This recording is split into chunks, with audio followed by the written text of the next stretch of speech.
రంగారెడ్డి జిల్లా చేవెళ్ల నియోజకవర్గంలోని మొయినాబాద్ మండలానికి చెందిన ఎద్బరపల్లి గ్రామంలో సర్పంచ్ అభ్యర్థి చింతకింది ప్రవీణ్ రెడ్డి ప్రచారం జోరుగా కొనసాగిస్తున్నారు. ఇంటింటా తిరుగుతూ ఉంగరం గుర్తు కోటేసి భారీ మెజారిటీతో గెలిపించాలని గ్రామస్తులను కోరారు.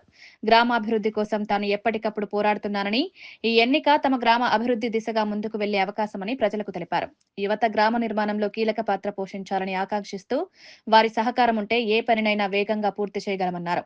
వృద్ధులకు పెన్షన్లు, ఇళ్ల పట్టాల పంపిణీ, వైద్య సదుపాయాల మెరుగుదల వంటి అంశాలను ముఖ్యంగా దృష్టిలో ఉంచుకుని పనిచేస్తారని హామీ ఇచ్చారు. ప్రతి కుటుంబం అవసరాలను అర్థం చేసుకుంటూ సమస్యల పరిష్కారానికి నిరంతరం కృషి చేస్తారని గ్రామస్తులకు తెలిపారు. సర్పంచ్గా కానీ వార్డు మెంబర్గా కానీ నాకు ఏ పవర్ లేకున్నా కూడా నేను నా సొంత నిధులతో నేను విలేజ్ని అభివృద్ధి చేసిన అంటే జనాలకు అంటే ఎద్బార్పల్లి గ్రామ ప్రజలందరికీ ఒక్కసారి అవకాశం ఇచ్చి చూడండి. మీరు అవకాశం ఇచ్చి చూస్తే ఖచ్చితంగా విలేజ్ని డెవలప్మెంట్ చేసి చుట్టూ పదుల్లో పెట్టు ఆదర్శ గ్రామంగా తీర్చిదిద్దుతా అని చెప్పి నా దృఢ సంకల్పంతో నేను నిల్చోవడం జరిగింది. అదేవిధంగా యువత ముంగలికి రావాలని పదే పదే నేను ప్రతిరోజు ప్రచారంలో కూడా ఇదే చెప్తున్నాను. ఎందుకు యువత ముందలికి రావాలంటే యువత చదువుకున్న వ్యక్తి ఉన్నాడు. చదువుకున్న వ్యక్తికి ప్రతి ఒక్కటి అర్థమవుతుంది. ఏది నిజం ఏది అబద్ధం అనేది కూడా వాళ్ళకి తెలిసిపోతుంది. యువత తలుచుకుంటే ఏదైనా కూడా అసమంజసం అనేదే లేదు. సమంజసమైన పనులే చేయగలుగుతాము. అన్ని విధాలుగా అన్ని పనులు కూడా మనము ఒకరినొకరు కలుపుకొని పోయి విలేజ్లో అభివృద్ధికి తోడ్పడడం జరుగుతుంది.